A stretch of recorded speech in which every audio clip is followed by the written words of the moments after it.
She ordered the same set meal as everyone else. Everyone else's rice was piled high like a small mountain, but hers was only enough to fill the bottom of the bowl. Upon further inquiry, she learned that the owner had deliberately reduced the portion size because she was a woman. However, Anna didn't need his kindness, so she mustered up the courage to ask the owner to give her a normal portion.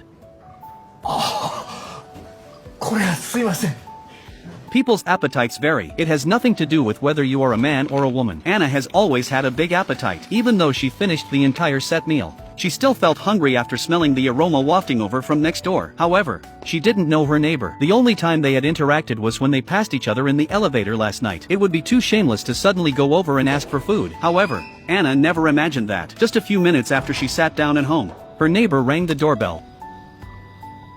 It turned out that the neighbor had come to invite her to dinner, but even though she was the host, Lisa felt more nervous than the guest, fearing that Anna might think she had ulterior motives. Lisa, an ordinary white-collar worker who had left her hometown to work in the big city, had only one hobby outside of work: cooking delicious food. The process of carefully preparing and plating the food brought her immense comfort. She took photos and posted them on social media, but she didn't care if they didn't get much attention, because compared to being noticed in the online world, she preferred having someone in real life enjoy her creations. Unfortunately, her family and friends weren't around, and her close colleagues were all light eaters like her. It was hard to cook a big meal just for herself. What was even more frustrating was that the group leader, seeing her bring lunch every day, only praised her for being a good wife and mother. It was clearly just because she enjoyed cooking for herself, but it was all attributed to being for a man. Lisa felt her original intention was misunderstood. In her frustration, she started cooking. By the time she realized it, a large pot of braised meat was already on the stove. But thinking about how she couldn't possibly finish it alone, her original frustration wasn't alleviated but deepened. Just then,